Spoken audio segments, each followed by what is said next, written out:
You'll love that. Download our app today and enjoy tackle-busting benefits with great odds, more markets and same-game multi every NRL match at Palmerbet. Gamble responsibly. For Gamblers' Help, call 1-800-858-858. Hello and welcome to episode 431 of Fergo and the Freak. I'm that bloke from Rugby League Project, Andrew Ferguson. You can find me on Twitter at AndrewRLP. Join me as always is the glorious League Freak. You can also find on Twitter at League Freak. How you going there, mate? Going really well, Andrew. How are you? Yeah, I finally got a day off. It's been good. Yeah. Days off are fantastic, hey? Yeah, I only get one day off a year, so this is it. Well, you had a good run. It was a good run. I get to have another 365 days of work now. Hey, can I try something? Can I pretend that I'm part of the corporate press? Sure. Just for a bit. I just want to see what it feels like. You know? Okay. Hang on. I gotta up my sense of self-importance here. I was going to say, this is some serious fucking Lewis method acting going on here. Yeah. It's not easy. I got to up my self-importance and I got to lower my self-esteem really low. Okay, I think I'm there.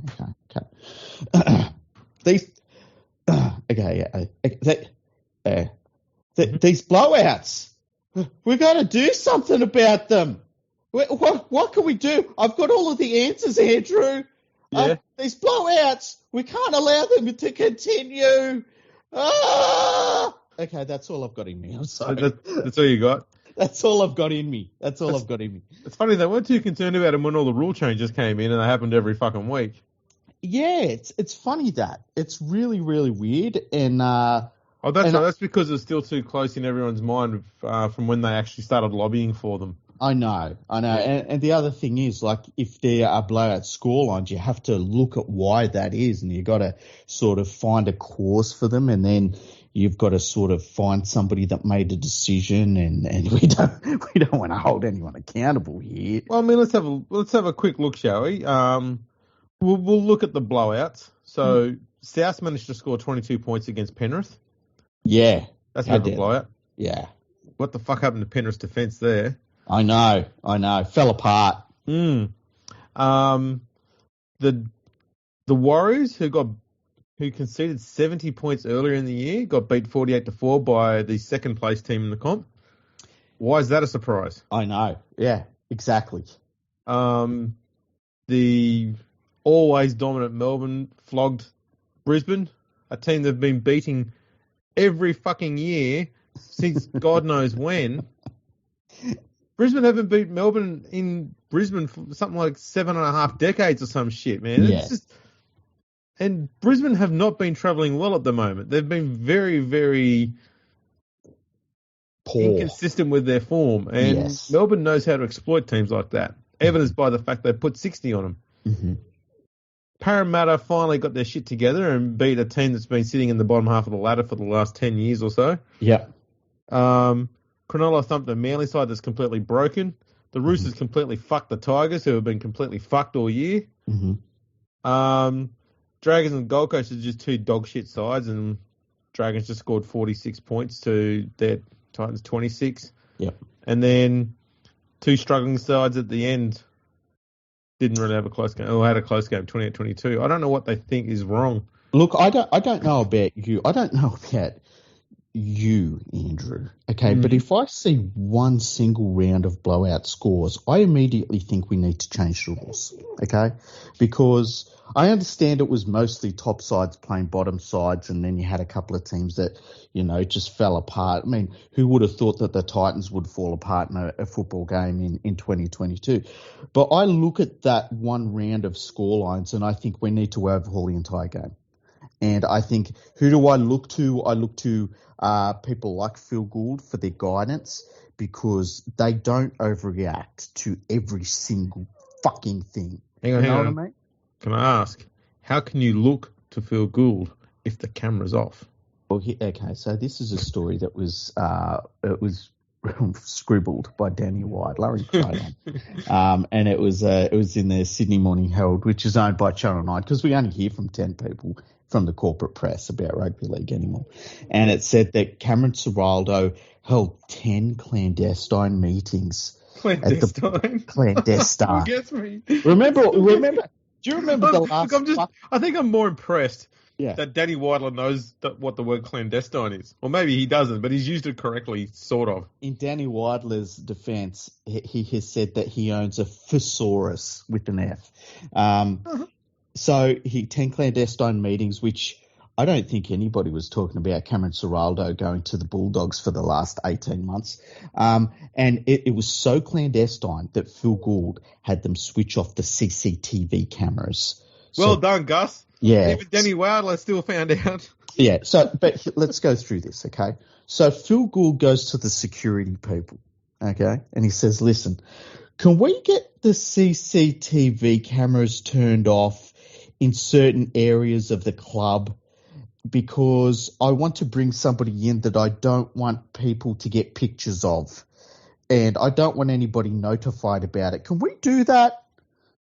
Kind of defeats the purpose, doesn't it? I think the security guys would have said, yeah, you know what? Let me get in touch with all of the security cameras throughout the rest of Sydney. Yeah. And just try and get them to shut down traffic and then all of the traffic cameras so that Cameron Ciraldo can get a free, unviewed run from his home to the Bulldogs ground so that no one knows he's there. Yeah.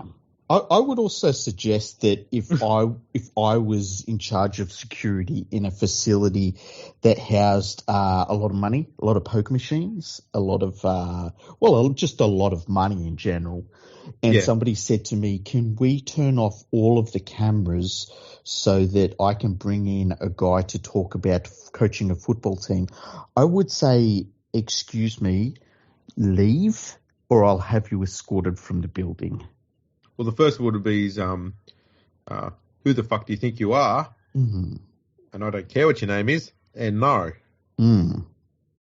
Yes. So I found that funny. I tell you what, there was another story that I found interesting in the Sydney Morning Herald, which, keep in mind, is Channel 9, is about Rugby Union.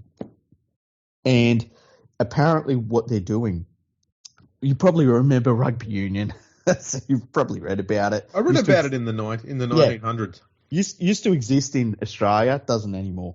Anyway, so they're trying to sort out this competition between what's left of Australian Rugby Union teams and the New Zealand teams, and they're trying to thrash out some rules. And one of the things they're thinking about bringing in, and this is fucking incredible. Can I guess? Yeah, if you want. I genuinely have not. I don't know where this is going, but I'm going to guess 13 aside. No, nothing. Nothing. They're going to do it at some stage. They're looking. You remember how they used to always say, "We're bringing back running rugby." It's like you've never been running rugby. That's rugby league.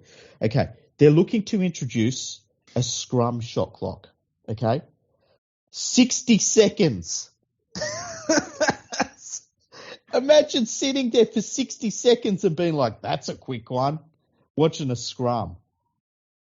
I don't know what they're trying to achieve with that. 60 seconds. Sitting around for a minute watching a scrum. But the more important thing is that they're considering bringing in a player draft across their whole competition, right? Jeez. Which would obviously allow the Australian teams that have no talent whatsoever, because Australian Rugby Union's dead, to draft in a bunch of New Zealand players, and it won't affect their international eligibility. Now, if they do that, that is just like opening the doors for the NRL. Because why would you, if you were a New Zealand Rugby Union player and you got forced to be drafted by an Australian team, why would you do that, right, when you could just get an open contract elsewhere? I think more for me, the craziness about this, okay, when it's clear that Union is struggling to create that competition, yes, having that open draft, yes, there's only one way that competition is going to go from there, and it's kind of like what the English Super League's done. And that is in the, on and off, 40s, 50s, 60s, 70s in Australia, even into the 80s. We started putting on and taking off these restrictions on how many imported players you can have from other countries. Yeah. Because the concern was if you're allowed to be open slather, and the best competition in the world, especially like looking in the 60s and 70s, was in England. if you allow teams to just completely bolster their squad with a bunch of English players they might be depth players in the English comp at that time, but would be legit first-grade quality players in Australia at the time, then all of a sudden you're not looking after your local region anymore. You're just trying to get whatever players you can get based on how many poker machines you got and how much you can afford to pay these people. Yeah. And so all you're doing then is looking entirely at on-field results, and you're doing absolutely nothing for the game and absolutely nothing for the region or for the juniors in your network. Like the Sydney Roosters. Yeah, pretty much. So the concern then, I guess, is that... And so the reason why I bring up Super League is because prior to their dog shit salary cap that they brought in, which I don't know what it's supposed to be doing because it's not working. It's not working, yeah. But prior to them bringing that in, it kind of was sort of open season that they could have as many players they wanted from the Southern Hemisphere as they want. And then they started changing it so you could have a marquee player allowance. So they tried to cut it down, but you were still allowed to get one marquee player. You could pay whatever you wanted to, and it wasn't counted in the cap. Hence why the cap doesn't work.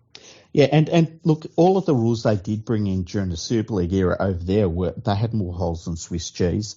Absolutely. So it would be like, well, you're only allowed X number of imports, and then they were like, well, we've got this rule that's come in where anybody from one of the Pacific nations doesn't actually count as an import, and it was just went on and on and on to the point where, like, I've always said this, that any of the top teams in Super League, if they wanted a player that was good from a lower base team and they were supposedly at the salary cap, they found a way.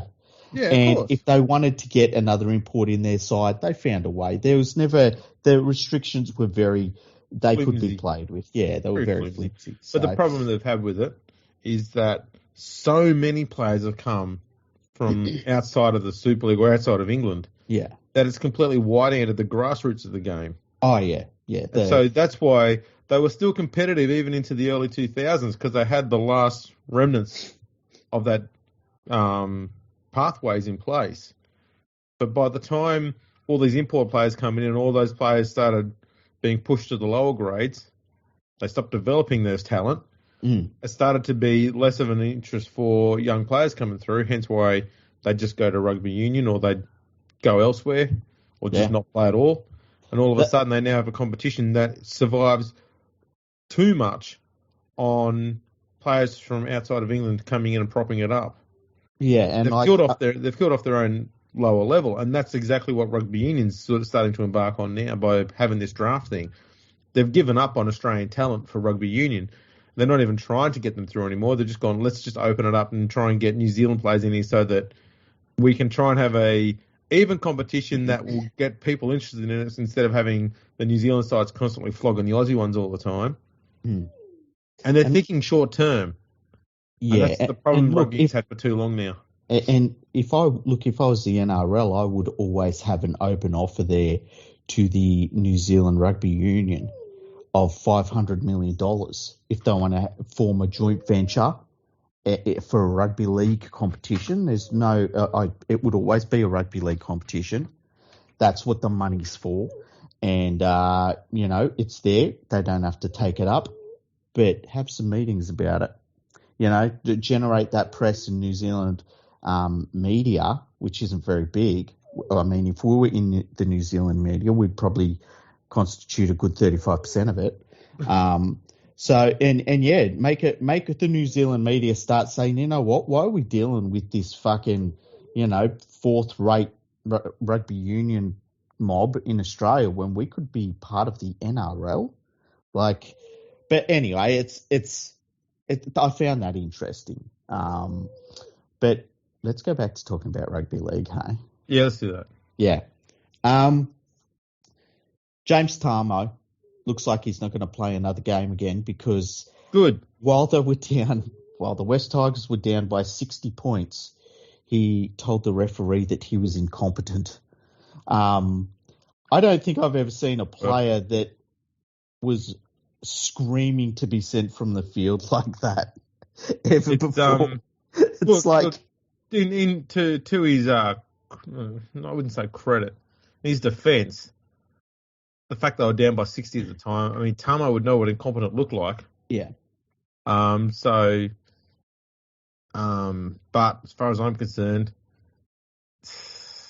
I don't know what his suspension was, but I don't think it's enough because I don't think language like that towards any official should be tolerated at all. I don't. Yeah. I know. I saw the one bit of news I saw about was Phil Gould coming out saying that Tamou shouldn't be suspended because he's got an exemplary record. He's never done this before and he doesn't need rehabilitating. And going, he did say it. Yeah. I don't care about his past fucking record. He did say it. So, no, this is a problem. A punishment is designed to be a deterrent. If you take the deterrent away, it's not a punishment. He deserves to be punished for what he did because what he did was wrong, fucking stupid, and entirely intentional. Yeah, Phil Gould's a fucking idiot, hey? Yeah. Look, Tamou, I was thinking about this when he got sent off. How disastrous has his signing been? Because he didn't want to go. That was half the problem. Yeah, and he's played like retiring, and then he just said, I'll take the extra pay at the Tigers. Why not? And going, the moment he was signed, I was just like, this is just not going to work out. His heart's not in it. Yeah, and he's played like that. That's the problem. And yeah. Even in that 60-point performance, and look, they all played like shit in that 60-point performance. He was pathetic in that game. He was absolutely pathetic, and they got him, and when they got him, the line was that, well, he's going to bring all of this experience and stuff, and he'll be leadership and blah, blah, blah, blah, blah, blah, blah. And he's shown no leadership his whole time there. He hasn't led by example his whole time there. And I think that this is probably the fitting way for his Tigers career to end, and it's going to be his NRL career, where it's just, him not showing any leadership at all in a blowout score. I just, what am I supposed to do? Cry him a fucking river? I don't get it. Yeah. So the other thing too, I had an argument with someone on Twitter. Yeah. What, people on Twitter were angry over something irrational? That doesn't seem like Twitter. Well, they were a bit cranky because I said Tamou was leading with excellence because the Tigers have been going on all week about their centre of excellence, and the first game they had after the centre of excellence opened up, they get fucking pumped by 66 points. Yeah. I think one tweet said they were doing better when they were in a demandable, lifting up heavy things. Just, here's a pop plant, quick lift that. That's pretty much all they had to exercise with. Yeah. But then I said, Tamou's leading by excellence. And this person replied with something along the lines of, the refs have been shit all game or something like that. And, what'd you expect them to do? And I went, well, not blow up like that and be an idiot. And they're trying to refs fault the situation when they've conceded 72 fucking points. Yeah, unbelievable. At no point did I ever think about the referee in that game until Tamou called him incompetent, and I was like, what the fuck? It was ridiculous. Yeah, it's absolutely ridiculous. And just, look, once you lose by a certain, there's been games where teams have lost at the death, and it comes down to a refereeing decision, and they will piss and moan about it. It's like, you allowed the other team to score 28 points. Like, shut the fuck up, You had 80 minutes to win the game. Shut the fuck up. Now, the West Tigers in this situation, they spent 80 minutes not doing anything, and they should have shut the fuck up, and James Tamou should have shut the fuck up. I think that it was interesting watching Brett Kimmorley. Brett Kimmorley was pretty honest about a lot of things and his role there, which isn't much of a role anymore. And he was talking about that he was involved in some of the decisions about letting players leave early and letting players be loaned out. And all I could think of was number one, isn't that what Tim Sheens is supposed to have been doing this whole time? And number two, why are you allowing the interim coach to make those decisions, Well, because they know it was going to be catastrophic to the team's on-field performance. Yeah. But in their own minds of Tim Sheens, it's a way of getting extra experience for these players because they'd let them out to clubs who are going to be in the finals, so they get a bit more game time and a bit of finals footy. That's their attitude, and that's what they think is a good thing. But they know that for the club itself, it's going to be all bad, and it's only going to get worse for the rest of this season. Not that it matters this season, because they're going to be, dog shit anyway. It doesn't matter. So Yeah. it's just, I don't know, it's fucking stupid. The whole system is an absolute mess, and I don't see how Sheen's being a head coach trying to train a bloke who's never coached in his life for the next 2 years is going to be any better. Yeah, I agree. That's just more of a mess. Yeah, and the other thing is too that if you think about teams that completely bottom out like this, like there's no redeeming features about a team at all. They don't improve by the personnel they have while they're bottoming out. They improve by other players coming in and getting rid of those players. So I think of a team like the Panthers in the very early 2000s when they won the Wooden Spoon.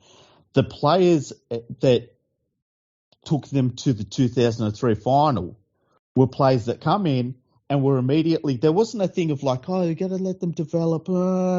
It was like, oh, these young wingers are really good. Like straight away, they're maybe the best players in the team. This young forward's really good. Maybe the best player in the team. They were considerably better than what was on the field. And they replaced those terrible players who bottomed out to the point where those terrible players basically were all gone. I think the only one was maybe Craig Gower, who I didn't really rate that highly anyway. But you don't have a team that bottoms out and somehow they miraculously improve as a playing group. That's not how it works. Because if they had talent, they wouldn't have bottomed out. No, that's right. That's right. Talk about bottoming out, though, man. I'm looking at these bloody stats from that game on the weekend for the Tigers players, and it's just Jock Madden made as many meters as Tamou did. Yeah. Adam Dewey made 17 post-contact meters more than Tamou. He only had 2 runs more. He made 17 more post-contact meters. And by the way, they didn't play well, those two. No, well, in Dewey's defence, he was targeted because, admittedly, he's not the greatest defender. So, of course, they're going to target him.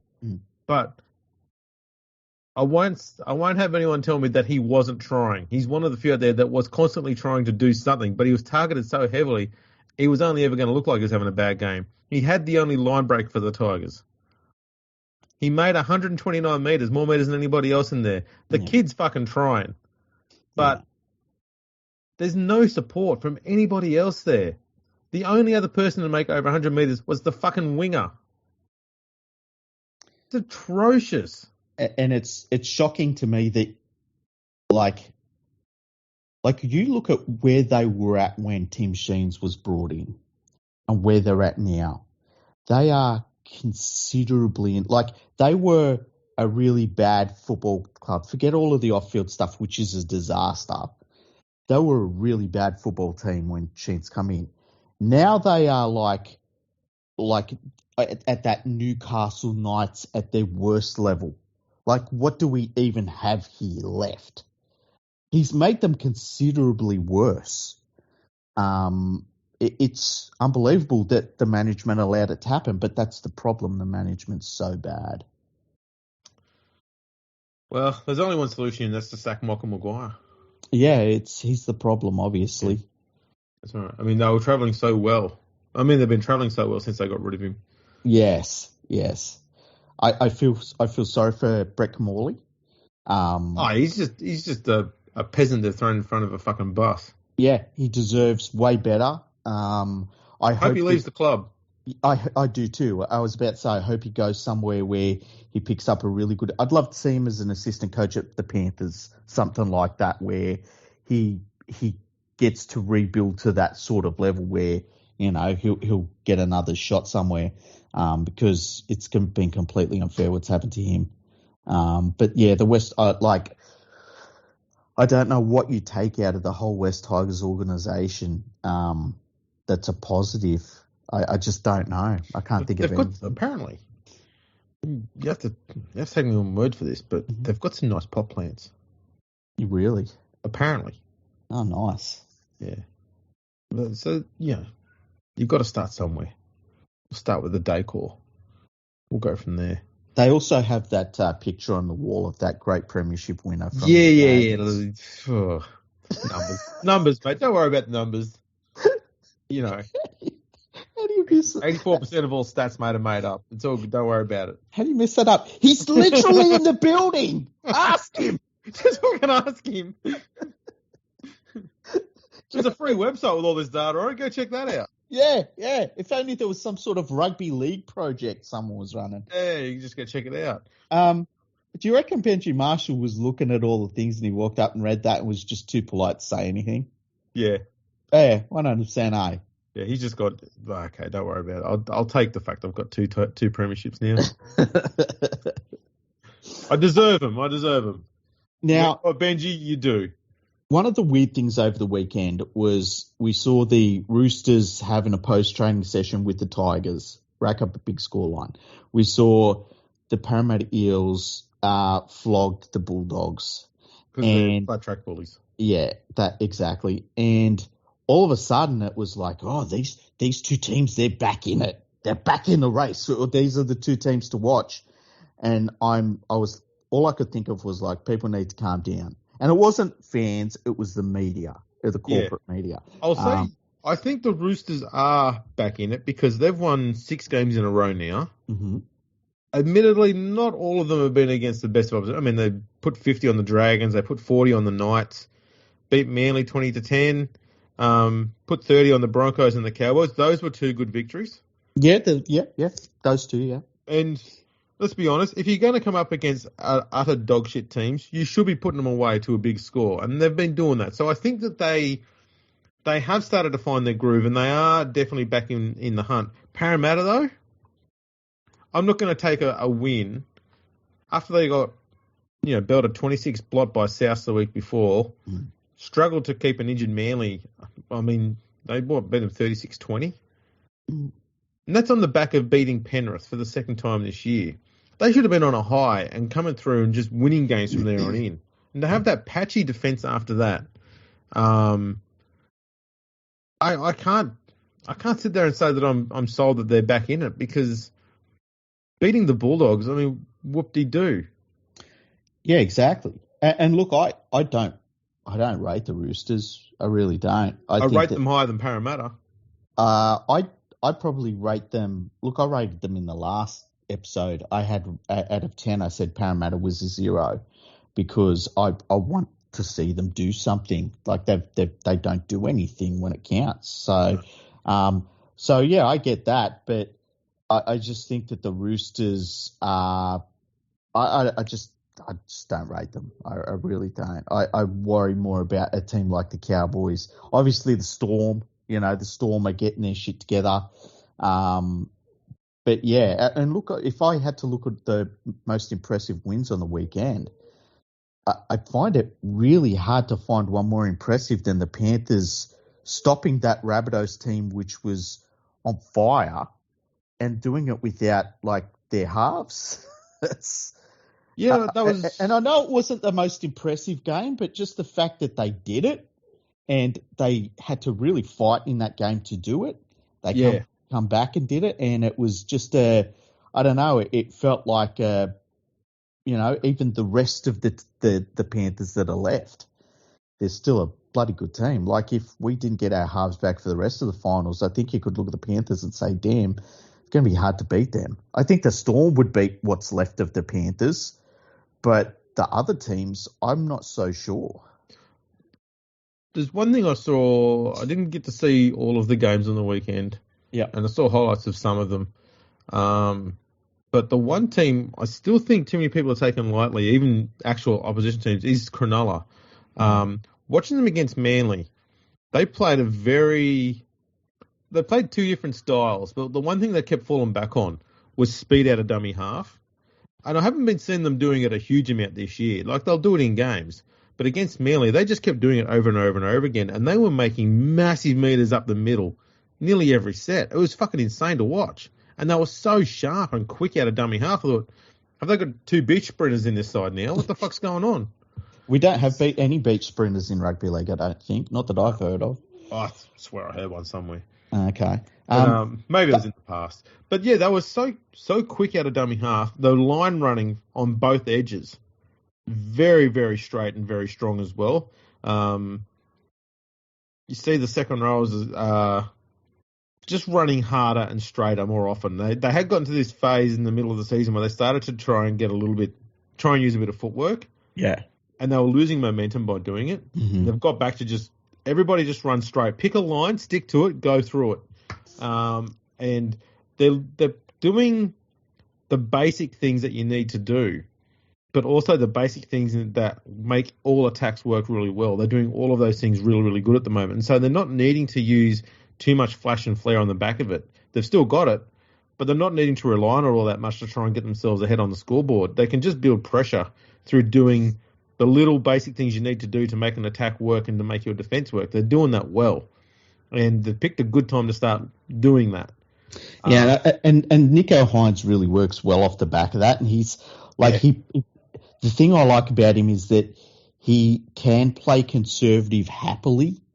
Yeah. And when he needs to do something, he can normally pull it off, which is pretty incredible. But he will be happy to just guide them around the field for an entire game, not do anything outrageous, and be content with it. There's some players who you see that are like him, that have that ability to do something special, and they want to try something, and he doesn't need to try something. He's content, and I like that about him as a player. And he's the one for me when, because I think the Panthers can handle the rest of their team pretty comfortably, quite honestly. I think that they're a little bit like the Cowboys in the sense that their strengths sort of play into the strength of the Panthers' defense. So I think that that's a problem for the Sharks. But then you've got Nico Hines, and Nico Hines has the ability to break a game open, and he's their real X factor if he needs to be. And he's the one that would worry me most about playing the Sharks in the finals. Yeah, I mean, even when they played, wasn't too long ago, round 19 or round 18? Yeah, wasn't long ago, yeah. I mean, the Sharks were leading the Panthers, and that was a full-strength Panthers side at half-time, and they were looking strong. It's just the thing is, they were playing Penrith in fourth gear. When Penrith go up to that next level, that's the problem nearly every team's got, is going with them. And while the Sharks went with them for most of that second half, they only let them score 2 converted tries. But it's Penrith's defence that lifts more. And trying to get through them to try and keep up with them on the scoreboard is a hard job. Yeah, and I think that the Storm can go to a next level with Penrith, and we've seen that. We've seen that in some of their epic clashes they've had. I think weirdly Parramatta, and we've only seen it in the regular season, have shown in a regular season at least that they can go to a different level with Penrith.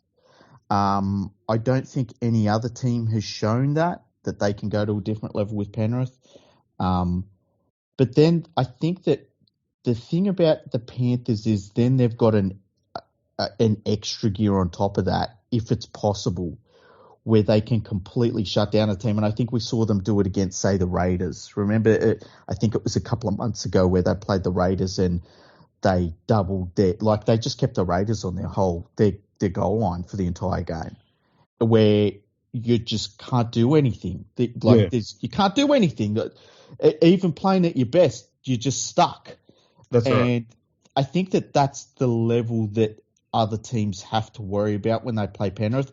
But getting to that level is a great team doesn't have that level in them that many times in the entire team, the entire time they're good. So you can't worry about that. If you come up against it, it's just like, well, what can we do? You know? Yeah. Make your tackles and hope they stick. And hope the Penrith make a mistake or something. Hope is the big key factor there, though. That's what you're relying on so heavily. Yeah. It's the same thing that we've seen against the Storm, where they've been on in the past, and it's like, well, what are we supposed to do here? You know, they're playing some perfect football. Can we get? Hopefully, the referee gives us a decision or something. You know. Yeah. I've got a question for you, just random, completely unlinked to what we're saying there. Yeah. When was the last time Penrith was sitting somewhere outside of the top 2 on the ladder? I'm going to say 2000 and... Oh, he beat me to it. 2018. No, 2020. 2020. Oh, wow. Round 6, they were third. There you go. They were third. Wow. What's doing, bloke? Oh, you're a mess. All good. Now I did just have a quick look on the NRL website. Yeah. They have confirmed on there that Serraldo has been named coach of the Bulldogs for the next 5 years. Shock horror. I can't believe that. He must have had a meeting somewhere with someone. Yeah. If only somebody had documented those meetings.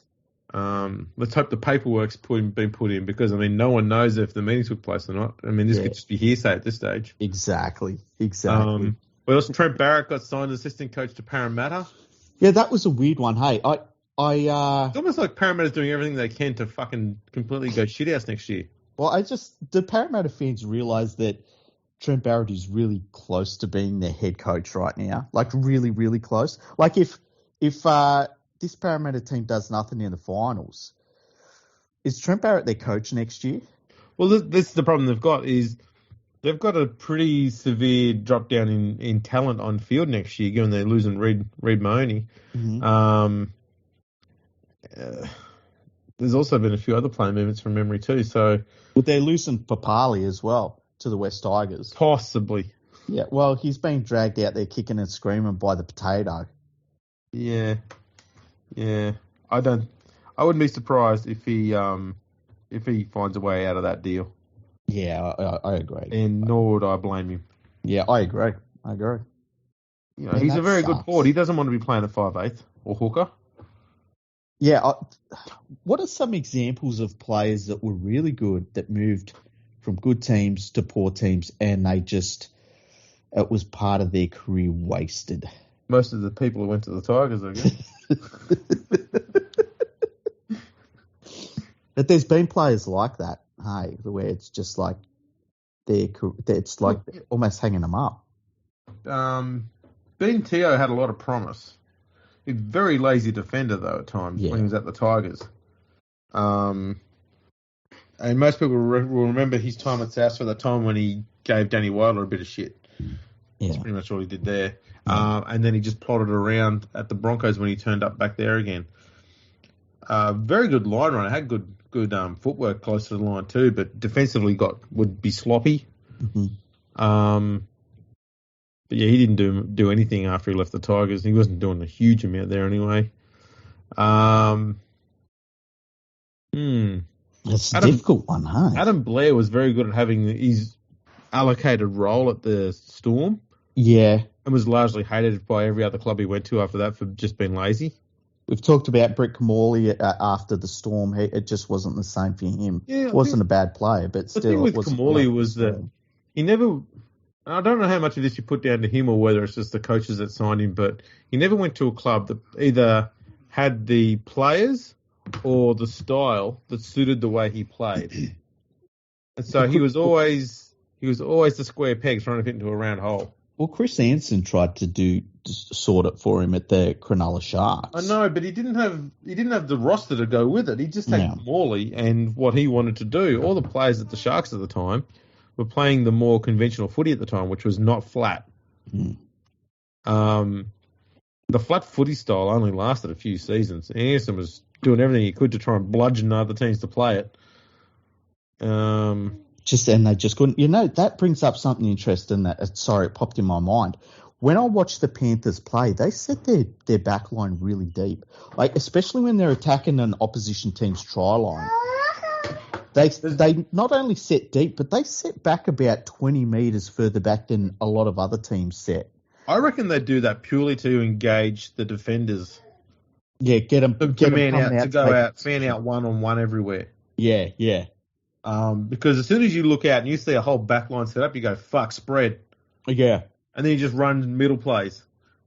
I think the other thing it does too is when their back line's set so deep, and you're coming off your try line, you're coming out to defend on your own 10 metre line. But because the ball is spreading wide, you're also tending to want to slide And that's when Kikau's run it straight, inside shoulder, you know. That's right. It's very interesting. I don't think any other team really does it. Like the Storm probably goes not quite as deep as the Panthers, but it's something I've noticed about the Panthers when they're attacking an opposition team's try line. They set pretty damn deep. They do. It almost looks a bit 90s. Yeah. Or the other thing it sometimes looks like is that you look at it and you're like, oh, they don't really have a plan here. But then when you see them going through their back line, it's really clearly a set plan that they're using. Sorry, Darcy was trying to say he agrees with you there. Yeah, I thought he would. Well, Darcy's my audience, you know. I like to at least have the ones that are under 2 years old agree with what I'm saying. Yeah, he's my critic. Yeah. How you doing, fella? I've got a dog snoring behind me. I've had to turn my back to try and muffle the noise. All right, fella. How's about you hop down? Go break something. Yeah, just not in this room, okay? Because this is my stuff. Go break someone else's stuff. Good boy. I heard him laugh. Father of the year.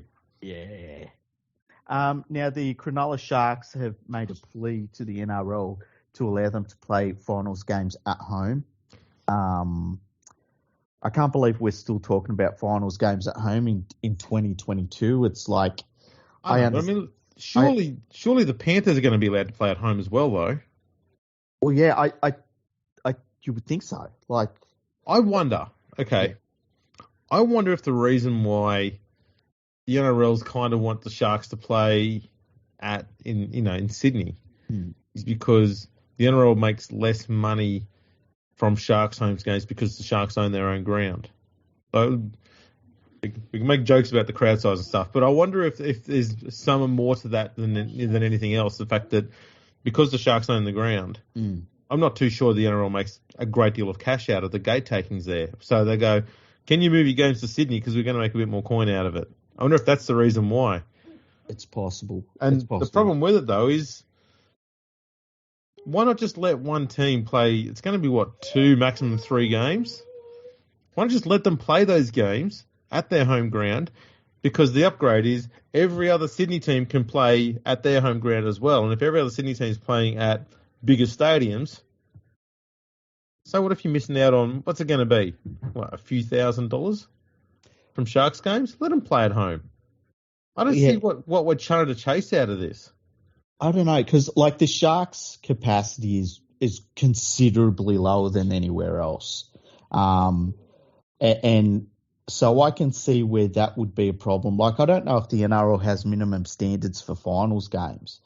I know Penrith can fit in 22,000, something like that, which is not bad. I think that the next lowest would probably be Manly, but I still think they can get about 18 in there at Brookie. Whereas Shark Park, what is it? I think it really is like 13,000 or something like that at the moment, isn't it? It's pretty. It's a pretty small capacity. Like, what's their biggest crowd this year? The capacity is actually listed currently as 22,000. They haven't played too many games there this year though, so because they've been doing all the upgrades and stuff. It's 100% not 22,000 right now. Let's have a look here. I feel like it's about 13,000 at the moment. Just trying to find it here. Because I'm pretty sure they've had a couple of games where it's been pretty close to a sellout there at Shark Park this year. They've had 11,000 in 3 games this year, 4 games, 5 games. Yeah, see, that tells me it's pretty low, the capacity. In 2019, when they played against Canberra there in the second last round of the year, they had 18,000 there. Yeah, but that's before all of the construction and shit too. At the moment, it's not as big as it can be because they're still rebuilding parts of it, obviously. So I can see I can see where the NRL says, look, if you can only get 12,000 at your stadium, and not far up the road, you've got the SFS, which is you can fit 44 in there, brand new stadium. It just kind of makes sense. I don't think it puts Sharks fans out too much. It doesn't. The problem is, though, it's going to put them out if Penrith are allowed to play at Penrith.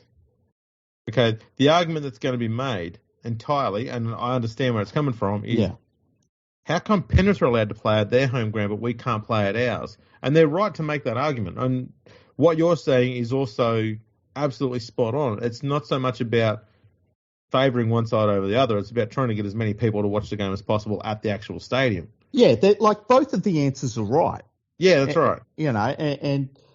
So I guess that's where you weigh it up, which is the right way to go. I think, because I've heard people say, well, why don't Penrith play at Parramatta? And it's like, have you done the drive?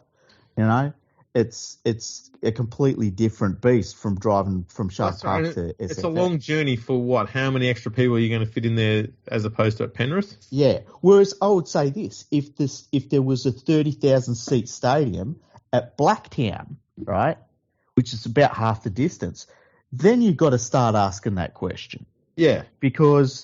Or if it's a 40,000 seat stadium at Blacktown, let's say, then I think that I would say, Penrith maybe should do that move. But, I don't know. I get both sides of it. I the thought of a Sharks team playing at the new SFS and it being 30,000 of their fans, because it would mostly be their fans. To me, that I think would be exciting for the club. But I'll put it this way. I think if the Sharks are to play a team that's not from Sydney, they'd probably be in favour of playing at the bigger stadium. Yeah. But if they were to play a fellow Sydney side, they'd be wanting to play at Shark Park. Yeah. I reckon that's what the crux of the argument would be. Because if they're playing in Sydney, then they want to have some form of home ground advantage, because they are likely to have a home ground final, so home semi-final. So they're going to want that, and they're not going to be having it if they're playing at a neutral ground against another Sydney team. That advantage that they've rightfully earned by getting into the top four is taken away from them purely because it becomes a neutral venue. Yeah. Yeah.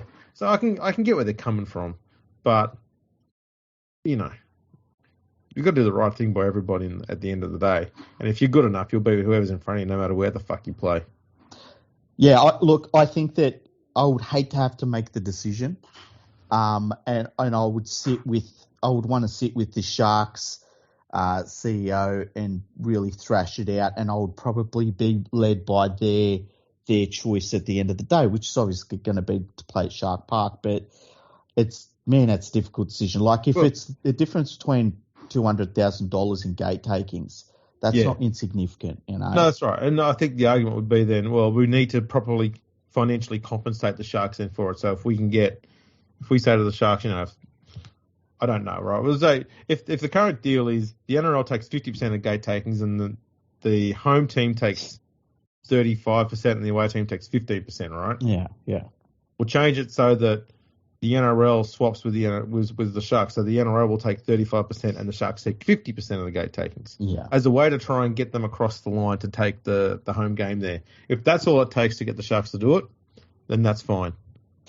Yeah, I agree. And look, the other thing that, from my point of view, is too that, if I had a club that had the ability to move around in Sydney a little bit, and it wasn't too much of a problem to go to the new SFS stadium, I would jump at it and I'd try and make it like my team's home stadium.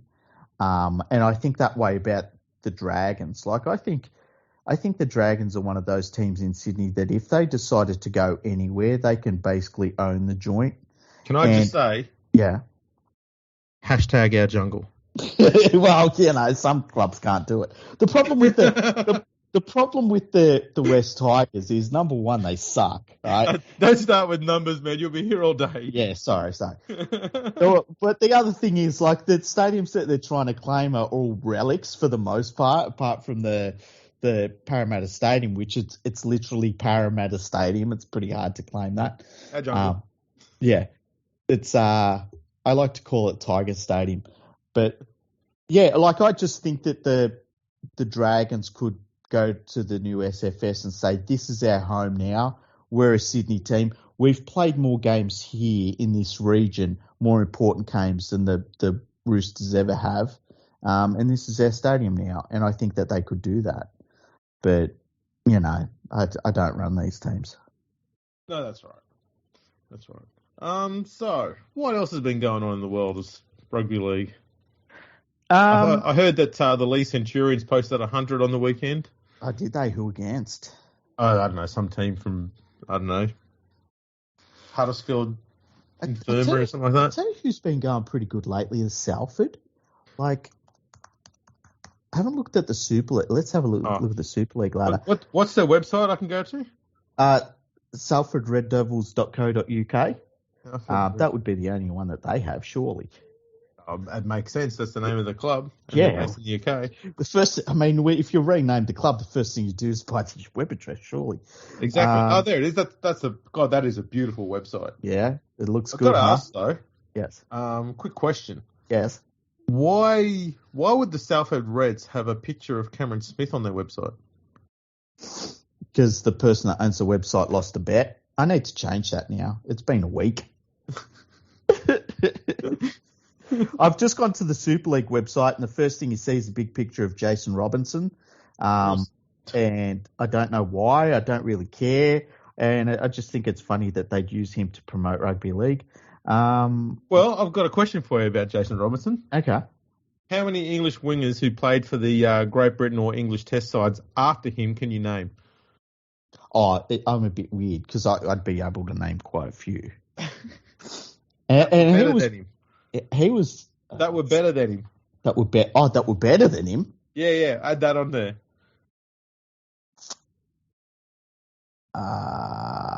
None. It's very short. Yeah, none. None. So that's why they're using him as a promotional tool. People still remember who he is. Yeah, and I tend to think he was a bit overrated too. But he was a good player. He was a very good player. But yes, it's not like he was a legend. You know, so he wasn't a Martin Offia. I've seen the polls that the English Rugby League and the International Rugby League put up about English players that were great. Yeah, I'm sure he'll be on one of them soon. There were no great players in England prior to 1990. Yeah, it's none. Ridiculous. I mean, all of them are better, but none. Yeah, it's ridiculous. So the Salford Red Devils, they've won 4 of their last 5. So they're getting a little bit of momentum, which is kind of weird. And I've just been noticing it a little bit lately. Yeah. They've snuck into the top 6. Yeah. So we'll see how they go in the final. It's crazy. Huddersfield's 3rd. Yeah, I wouldn't have guessed that, hey? No. I wouldn't have guessed that.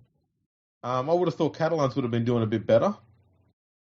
Yeah. The thing that it kind of makes me feel good that when they're not having a great season, that they're still a top side. Yeah. You know, it's you don't want to see them yo-yoing up and down the ladder. And they don't do that, which is awesome. Sadly, we've got Toulouse at the bottom of the ladder, which looks like they're going to get relegated. Yeah, and they shouldn't. Stupid system. Yeah, absolutely ridiculous. What would that, like, they're on a Hidington up and build your squad late, and then if you don't go well the next season, then you're straight out. It's fucking ridiculous. It is. And you got to, if they can keep this squad together for the next 3 years, then they'll get promoted again because they'll dominate next season in championship. They'll get promoted again. Then they might be a chance. And you shouldn't have to get promoted twice in order to be a chance of surviving. Yeah, silly. That's nuts. But speaking of Toulouse, Corey Norman just got a hefty suspension for sticking his finger up people's butts. Yeah, I don't understand the phenomena of wanting to finger somebody on a football field. Well, Kenny Edwards did it last year, I think, at Huddersfield. Oh, really? I've missed that one. Yeah, he got 10 weeks for it. Yeah, the old Hopper Wardy. Yeah, I reckon, Jesus, wouldn't Hopperwhite be pissed off? The two blokes who have done it since him have combined have had a shorter suspension than what he got. Yeah, yeah. But then again, Hopperwhite did it more than once. Well, this is true. What the hell? He had the shock factor as well. I feel as though, you know how some people are biters in a fight? They just, they try and bite. I feel as though a fingerer is probably a fingerer. Yeah. Like you've got to have that you've got to have those like that's your intentional game plan. Yeah, you've got to have those wires connected in your head to be on a football field and be like, here's my chance, I'm going to finger this dude. That's right. Know? This is my strategy. I'm going to go out and do this. Yeah. So interesting. I didn't see footage of it because obviously it's not the sort of thing I would go searching to look up. Not on the Super League website anyway. Yeah. Imagine, well, that should be probably their headline, like just a video of Corey Norman fingering someone. But, you know. You can reach a new market by putting it up on, like, YouPorn or something like that.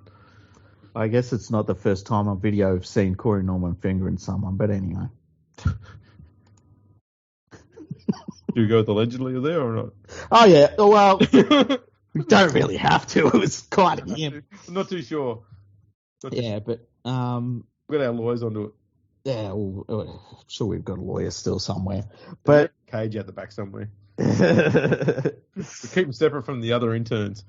By the way, top try scorer in Super League, Bevan French, followed by Ken Seo. Yeah. Pretty good. Most offloads, Tim Laffey. Sorry? Most offloads, Tim Laffey. Tim Laffey. Yeah, with 43 of them. It's going well. Danny Horton, most tackles. Bloody hell.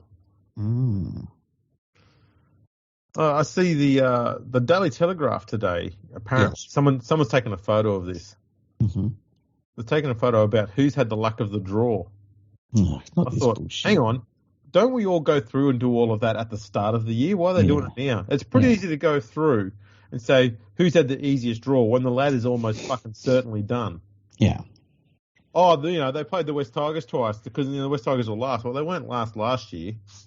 Just because they're easier to play against this year doesn't mean that they've had the luck of the draw.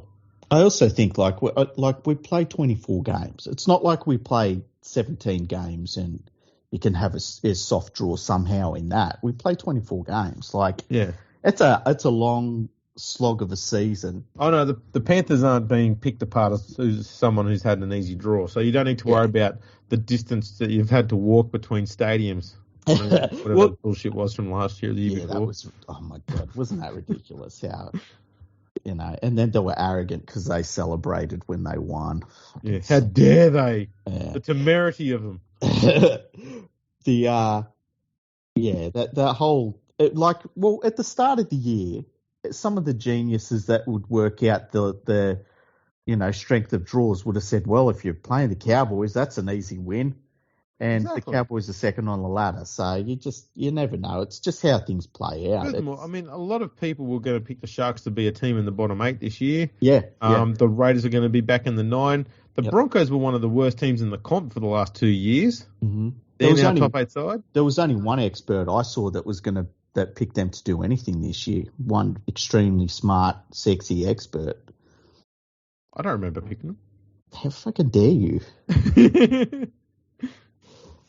Hey, there's only one expert I know of that thought the Sharks are going to be a top 8 side. He's not sexy. Obviously very smart and definitely very expert. Very expert. I tell you what, no one picked the Cowboys. Not one person. No. I genuinely had them sinking probably a bit lower towards the spoon area. Yeah. I think we both picked the West Tigers for the spoon. I think we had the Cowboys in the bottom 3. Oh, no, you may be changed. I think I may have had either the Dragons or the Warriors down there. Okay. I'm not sure. I'm pretty sure I stuck with the West Tigers because I was waning a little bit because I think I talked to you and you'd started telling me some things and I was like, but then I was like, no, I've got to go. But they weren't things about the West Tigers. They were things more about, do you really think that squad's better than the West Tigers one by enough? And you're sort of looking at it going, Yeah. And you're kind of just looking at two unflushed toilets, trying to figure out which one had the more prettier poo.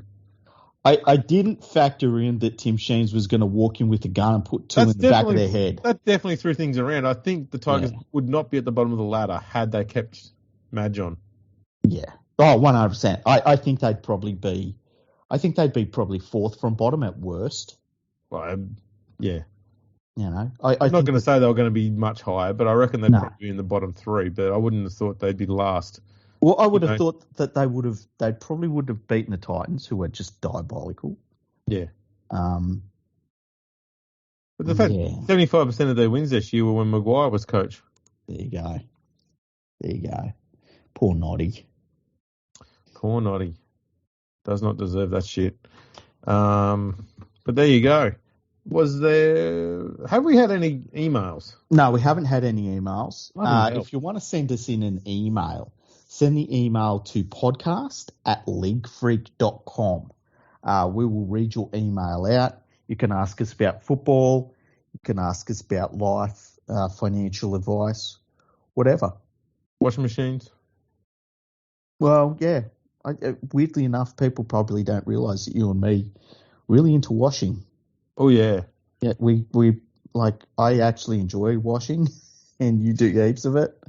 So, what other things are we good? No, we can't go down that road. Sorry. That was going to go down a really bad road for a second. I had to stop there. I was going to say, what are the things that people don't know are we good at that they can't? Well, you know, I've got 2 kids.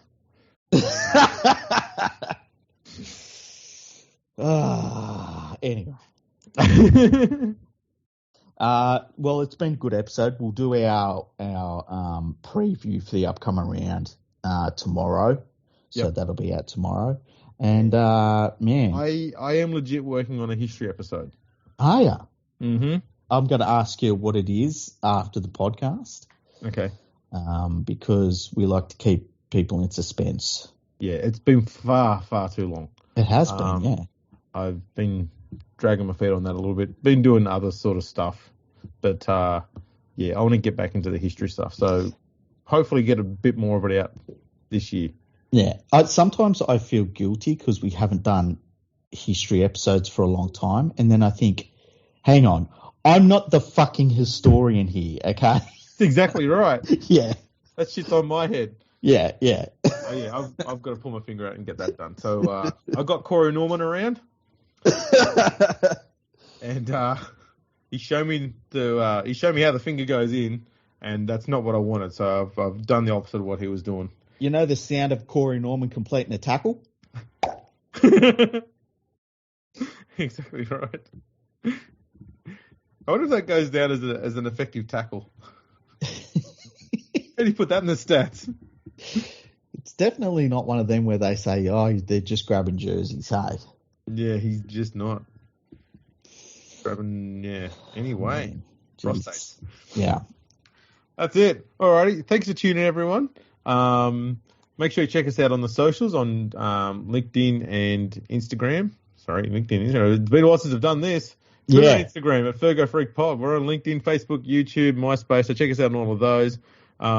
If there's a social media platform that you think we should be on and we're not, let us know. You should get us onto that Donald Trump one. Truth Social? Something like that. Let's get on it. We'll try and get on all of them. Yeah. Try and get us so that all of our profile pages and our website stuff just have 50,000 fucking icons of every social media thing there is out there. We're on them all. Spam the shit out of it. So yeah, check us out everywhere. Please leave us comments. Share us around. That'd be great. And we will catch you at our preview coming up the next day or so. Thank you. Catch you later. Palmerbet with the big don't argue. Punters will love that. Download our app today and enjoy tackle busting benefits with great odds, more markets and same game multi every NRL match at Palmerbet. Gamble responsibly. For Gamblers' Help, call 1-800-858-858.